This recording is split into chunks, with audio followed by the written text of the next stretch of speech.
Baik, selamat pagi adik-adik. Hari ini kita akan praktik untuk mengukur tanda-tanda vital, yaitu mengukur tekanan darah, menghitung nadi, menghitung pernafasan, serta mengukur suhu tubuh. Jadi ada 4 tindakan yang akan kita lakukan hari ini. Tindakan pertama yang kita lakukan adalah mengukur tekanan darah. Saya akan menjelaskan dulu alat-alat yang kita butuhkan. Yang pertama ada stetoskop. Nah, sebelum kita mulai, saya akan menjelaskan bagian-bagian stetoskop. Di sini ada earpiece, ya ini yang kita letakkan di telinga, earpiece, ya.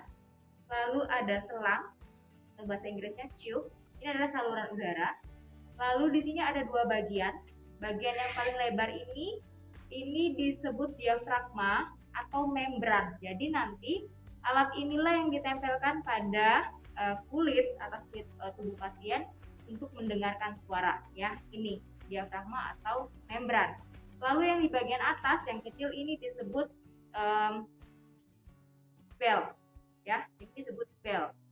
Nah, pada bagian ini bisa diputar untuk membuka atau menutup katup yang ada di dalam untuk mendengarkan suara, sehingga ketika kita akan menggunakan ini untuk mengukur tekanan darah, kita akan tes dulu apakah suaranya terdengar atau tidak. Caranya adalah letakkan ini di telinga, ya. Lalu bagian yang di sini ini bisa diputar, lalu kita ketuk secara perlahan.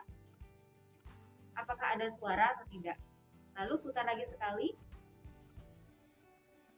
untuk mendapatkan atau menentukan bagian mana yang terdengar lebih keras. Jadi sebelum kita mengukur tekanan darah, yakinkan bahwa diafragma atau membran ini sudah terbuka dengan cara tadi mengetuk dan memutar bagian yang ini, seperti itu. Oke, ini adalah stetoskop. Bagian berikut yang dibutuhkan untuk mengukur tekanan darah adalah manset. Ini manset sekaligus juga sphygmomanometer. Saya akan jelaskan. Ya, di sini ada 3 bagian besar adik-adik. Nah, yang dikatakan manset adalah ini, ya, pembungkus atau bagian yang nanti dilingkarkan atau di mengelilingi tangan kita atau kaki, di mana di tempat untuk mengukur tekanan darah. Ini manset. Lalu ini ada yang ada angka-angkanya. Ini disebut sphygmomanometer. Ketika Anda akan menggunakan manset Anda, yakinkan bahwa letak jarum panjang ini ada di tengah, ya. Nih, harus di tengah seperti ini. Kalaupun dia di 0 itu berarti ada masalah. Jadi dia harus di tengah-tengah sini, ya. Lalu ini adalah pompa, ya, pump atau bahasa Inggrisnya pump. Nah, ini ada katupnya juga adik-adik untuk mengunci dan membuka. Fungsinya untuk apa? Nanti ketika kita memompa, kalau dia tidak terkunci, udaranya itu tidak akan masuk ke dalam manset. Jadi ini harus dikunci, ya. Dikunci dengan cara memutar ke atas. Ini mengunci. Ketika sudah selesai, kita akan mendengarkan suara dari tekanan darah, itu kita buka perlahan-lahan dengan memutar ke bawah. Ini fungsinya. Oke.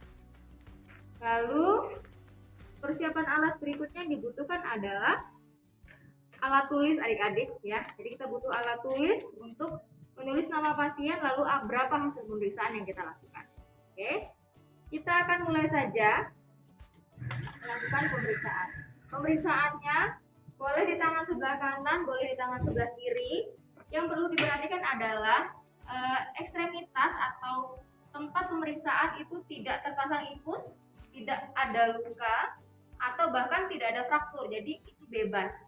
Nah, kalau misalnya pada pasien stroke ternyata yang mengalami kelemahan sebelah kiri, maka jangan lakukan pemeriksaan tekanan darah di sebelah kiri, tapi di sebelah kanan. Itu ya. Lalu jangan lupa ketika melakukan pemeriksaan, jelaskan kepada pasien tindakan apa yang saya lakukan. Lalu setelah itu, kalau pakaian pasiennya tebal, panjang, kalau bisa dilepas dulu. Gitu. Kalau misalnya dalam bentuk jaket, berarti bisa dilepas. Kalau misalnya baju itu adalah baju, maka bajunya dilipat dulu ke atas. Catatan, kalau misalnya bajunya tidak terlalu ketat, jangan digulung ke atas, karena itu akan menghambat aliran darah. begitu. Maka memang kalau kita melakukan pemeriksaan, anjurkan pasien tidak menggunakan pakaian yang panjang, gitu ya. Jadi kalau misalnya pakaiannya panjang tapi tipis, ya nggak usah digulung, karena nanti kalau digulung malah menghambat aliran darah. Oke. Lalu yang berikut, pastikan tangan pasien itu menghadap ke atas seperti ini. Polarnya menghadap ke atas. Santai saja, relax.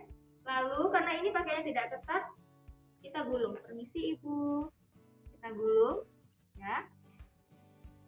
Selanjutnya, letakkan manset.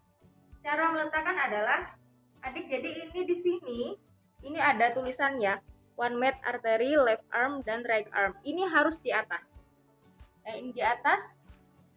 Perkirakan 3 cm atau 2-3 cm, atau silakan gunakan jarimu, lalu letakkan di atas lipatan. Ini lipatan. Ini lipatannya ya. Seperti ini kan. Letakkan jarimu 2 jari, 2 atau 3 jari, atau kurang lebih 2-3 cm. Letakkan di atas ini. Permisi. Lalu lingkarkan manset.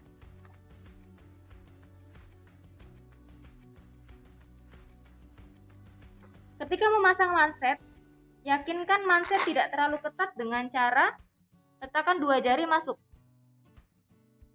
Ya, tidak boleh terlalu ketat. Jadi batasnya adalah 2 jari antara kulit dan manset. Tidak boleh terlalu ketat karena nanti terlalu menekan kulit pasien. Oke, sudah. Lalu yang berikutnya, letakkan sphygmomanometer di samping tubuh pasien. Boleh di sebelah kanan, sebelah kiri, silahkan saja. Yang penting membuat Anda gampang untuk membaca atau melihat.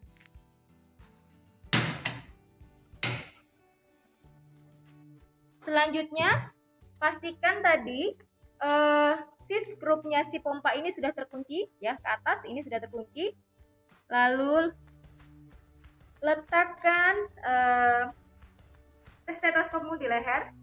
Boleh, kalau misalnya nanti gugup, boleh langsung di telinga, boleh, silakan senyaman saja. Lalu nanti untuk meletakkan stetoskop adalah lurus dengan jari kelingking.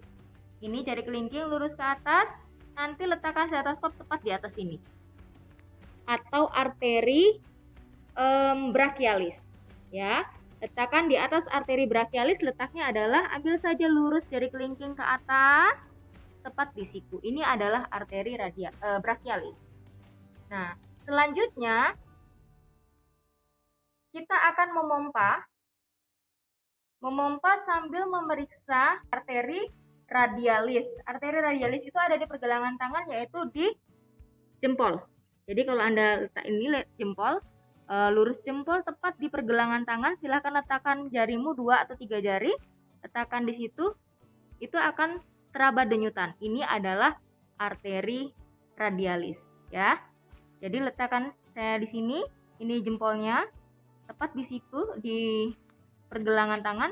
Saya letakkan jari saya. Sudah dapat, masih berdenyut. Lalu saya pompa.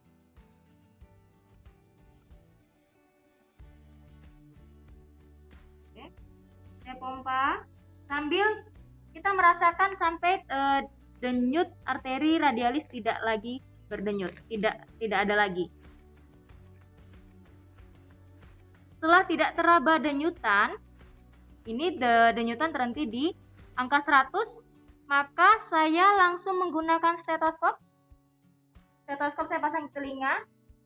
Jari saya tadi yang memegang pergelangan saya pindahkan ke diafragma. Lalu saya pompa lagi 20-30. Tadi berhenti di 100, maka saya naikkan 120 sampai 130. Sudah. Lalu saya turunkan perlahan-lahan. Pompanya sambil mendengarkan sampai di mana sih ada suara denyutan pertama kali.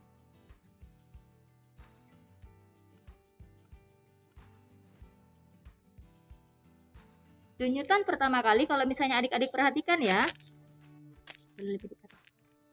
Oke, kalau adik-adik perhatikan, ini akan ada perubahan angka, perubahan jarumnya.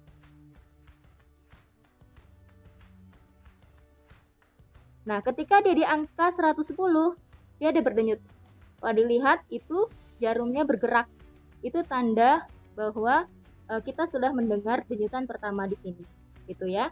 Nah, denyutan pertama itu disebut sistol.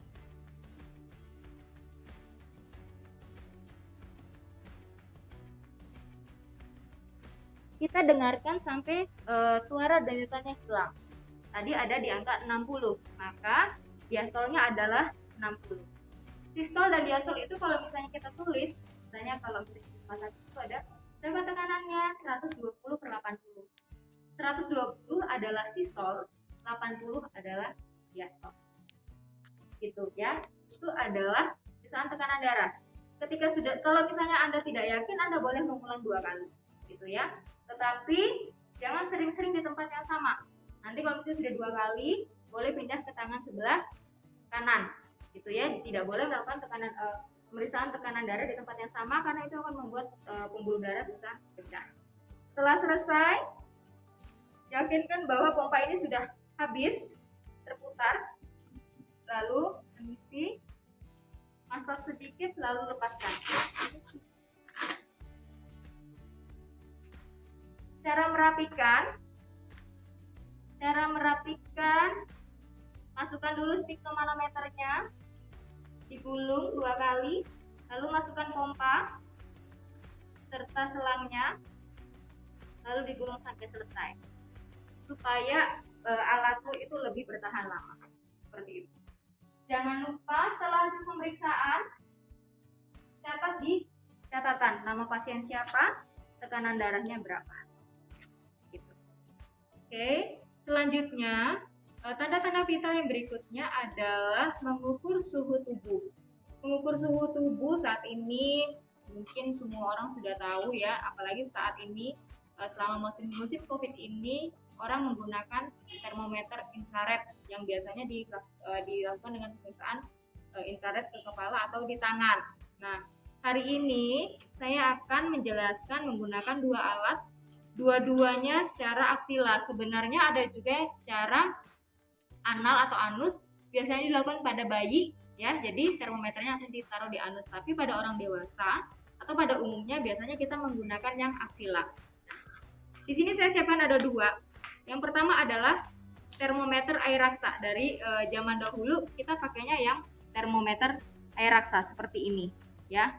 Ini termometer air raksa. Sekarang sudah tidak digunakan lagi. Untuk melihat suhunya naik atau tidak adalah, nggak tahu ini apakah terlihat, ini ada warna yang berbeda, yang perak. Nah, ini masih di bawah 35. Nanti kalau diletakkan di aksila, biasanya dia akan naik gitu ya. Ini air raksa. Yang berikut ini udah biasa, namanya termometer digital ya, digital. Nah, cara menggunakan adalah ini kita hidupkan dulu. Nah, harus sebelum dipasang ke pasien harus kita pastikan bahwa dia sudah tulisannya L O kecil, L besar O kecil. Ya, baru diletakkan di ketiak. Kalau kita menggunakan yang air raksa, waktu pemeriksaannya adalah 10 sampai 15 menit. Ya, lebih lama. Tapi kalau yang digital, kita letakkan saja, ketika ada alarm berbunyi berarti sudah selesai. Oke, selanjutnya yang berikut dibutuhkan adalah tisu, kapas alkohol ya, atau alkohol swab. Yang berikut adalah bengkok tempat sampah. Yang berikutnya adalah alat tulis supaya tidak lupa dengan hasil pemeriksaan. Seperti biasa, kita harus menjelaskan kepada pasien tindakan apa yang mau kita lakukan ya. Karena ini di aksila, adik-adik ini harus tepat di kulit pasien. Maka jangan ditaruh di atas bajunya, tapi masukkan ke baju. Kita akan menggunakan yang digital misalnya. Oke. Seperti tadi, kita hidupkan dulu. Sudah di LO tulisannya, kita masukkan. Kalau misalnya baju pasien besar seperti ini, maka boleh dari lengan baju si pasien. Permisi ibu, saya letakkan di ketiak, nanti mohon dijepit. Jadi pastikan ini betul-betul letaknya ada di antara lipatan ketiak, lipatan ketiak dan dada. Apa sih namanya ini? setiapnya pasien. Jadi letakkan permisi. Dijepit, tangan pasien diminta untuk dilipat ke arah dada seperti ini supaya tidak terlepas sampai terdengar alarm. Kalau tadi kita pakai yang air raksa 10-15 menit. Nah, seperti ini sudah ada alarmnya, lalu kita angkat. Nanti kita lihat hasilnya. Karena ini di boneka tidak ada hasilnya, nggak punya suhu tubuh, itu ya. Tapi kalau misalnya pada manusia, normalnya adalah 36-37,4 derajat Celcius. Sudah selesai. Tadi kalau misalnya sudah berbunyi, angkatnya menggunakan tisu ya adik-adik. Permisi. Jadi tadi ketika bunyi, diangkat pakai tisu seperti ini. Lalu kita ambil alkohol swab atau kapas alkohol. Kita bersihkan dari arah atas ke bawah, terutama di bagian reservoir ini. Ya, reservoir ini yang membaca suhu tubuh, ini harus dibersihkan karena tadi nempel di tubuh pasien. Ya, dibersihkan, buang ke bengkok, lalu pastikan lagi bahwa si termometer digitalnya ini sampai di angka LO ini, baru kita simpan. Nanti dia akan mati sendiri. Selanjutnya sama seperti tekanan darah, seperti tanda-tanda vital yang lain, kita tuliskan di buku catatan. Nama pasien, kamar berapa, lalu hasilnya berapa. Seperti itu. Baik, selanjutnya pemeriksaan tanda-tanda vital yang berikut ini biasanya dilakukan harus bersamaan. Karena salah satunya tidak bisa dilakukan jika kita memberitahu pasien, yaitu menghitung pernafasan. Jadi biasanya akan dipasangkan dengan menghitung nadi, ya. Jadi kalau misalnya kita mau menghitung pernapasan, kita tidak boleh bilang, "Ibu, mohon maaf saya akan menghitung pernapasan." Kenapa? Karena nanti pasien akan menahan nafas, akan gugup, itu akan mempengaruhi perhitungan nafas normal. Maka yang kita beritahu ke pasien adalah, "Permisi Ibu, saya akan melakukan atau mengukur nadi Ibu." Itu saja, tidak boleh bilang kita mengukur pernapasan. Nah, alat-alat yang dibutuhkan simple, hanya jam tangan. Nah, jam tangan di sini itu harus yang analog atau yang punya ini loh, yang detik-detik itu. Boleh yang seperti ini, tapi lebih bagus lagi jika menggunakan angka. Itu yang analog.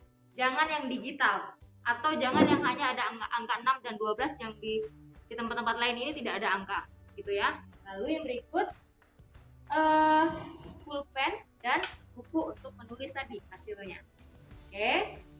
Sebelumnya saya akan menjelaskan dulu di mana saja sih kita bisa melakukan atau menghitung nadi. Ya, ada 4 tempat yang paling biasa kita gunakan.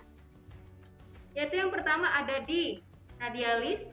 Ya, radialis tadi yang di ini, di lurusnya si jempol, ya, di pergelangan tangan.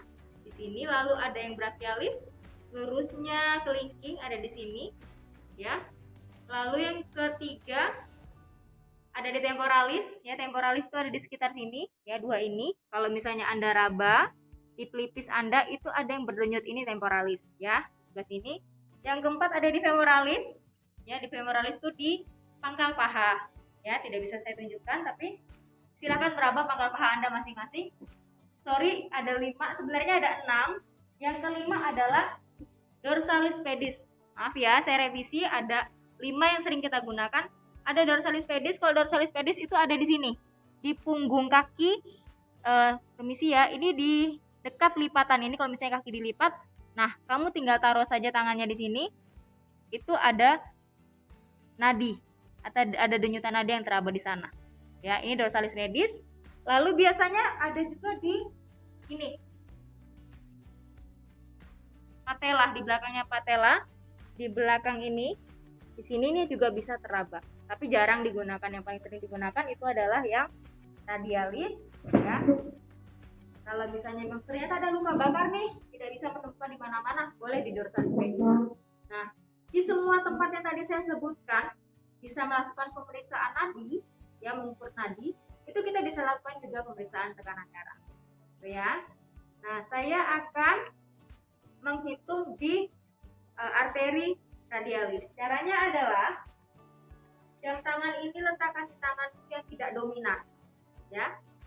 Yang tangan dominan menggunakan 2 atau 3 jari. Cari dulu di mana ya nadi radialisnya teraba, arteri radialisnya teraba. Ketika sudah dapat, oke, letakkan di bawah.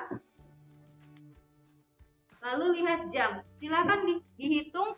Dimulai dari mana yang kamu hitung? Hitungan yang baik itu sebenarnya 1 menit. Hanya saja jika pasien ini teraba nadinya teratur gitu ya, maka kamu boleh courting jadi 15 detik. Jadi kamu misalnya nih jarum panjangnya jarum yang bergerak ini, jarum detiknya ini dari jam 6 ini sampai ke jam 9 itu 15 detik. Dengan catatan kalau misalnya kamu pakai yang 15 detik, berarti nanti dikali 4. Karena rumus penghitungan nadi itu wajib 1 menit pun. Ya. Oke, kita mulai. Letakkan dulu, silakan kamu pilih. Kalau kesusahan cari yang di angka yang besar, misalnya 12 boleh.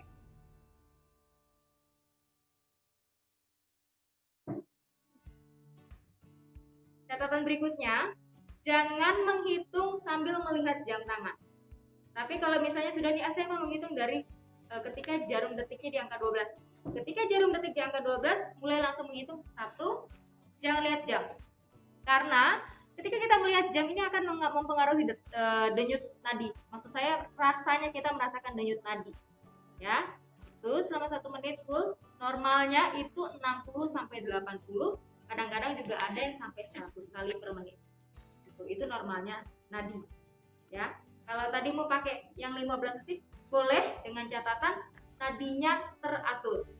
Ya, nanti baru dikali 4 supaya mendapatkan 1 menit full. Yang berikutnya, selain apakah denyut nadinya teratur atau tidak, yang perlu diperhatikan adalah bagaimana pulsasinya. Apakah teraba kuat atau teraba lemah. Itu yang harus diperhatikan dari nadi. Gitu ya. Kalau dia teratur berarti kita bilang regular. Kalau misalnya tidak teratur kita bilang irregular. Setelah 1 menit kita memeriksa nadi, kita akan lanjut dengan menghitung pernafasan. Pesan saya tadi, jangan pernah memberitahu pasien bahwa kita akan menghitung pernafasan. Jadi setelah menghitung nadi nih, sudah 1 menit, nadinya adalah 88 kali per menit. Ingat dulu, berikutnya adalah dengan posisi yang sama, kita pindahkan tangan pasien ke atas perut si pasien. Kenapa? Supaya kita merasakan gerakan abdomennya pasien naik dan turun. Jadi menghitung pernafasan, 1 kali pernafasan dihitung dengan ketika abdomennya naik dan turun itu 1 kali pernafasan. Ya, oke, sudah. Tekan dulu sambil melihat perut pasien. Ya, ada juga teori yang mengatakan di atas dada pasien. Tapi kalau misalnya Anda adalah perawat pria, sebaiknya tidak, karena nanti pasiennya akan merasa risih. Maka sebaiknya di perut pasien saja. Ya, katakan tadi sambil memperhatikan. Ingat pesan ibu, nafas 1 kali nafas itu dihitung dengan ketika abdomen naik dan turun. Sama seperti tadi, tapi kalau yang ini tidak ada courting ya, tidak ada cara lain selain harus 1 menit full. Oke, letakkan tangan di atas perut. Begitu juga dengan jam tangan. Kita tentukan dulu di mana kita mau mulai, misalnya di jam 12. Ketika jarum detik di angka 12, langsung alihkan ke perut untuk menghitung pernafasan.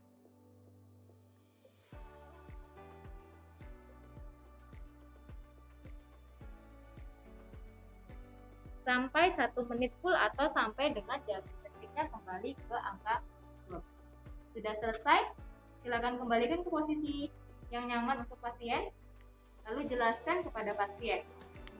Lalu jangan lupa catat di buku catatan. Setelah selesai memeriksa seluruh TTV adik-adik, jangan lupa jelaskan hasilnya kepada pasien. Ibu, tekanan darahnya tadi 120/60 normal. Lalu tadi nadinya adalah 88 kali per menit. Nafas normal itu secara teori ada yang bilang 12 sampai 20 kali per menit normal, ada yang bilang 16 sampai 20 kali per menit, ya.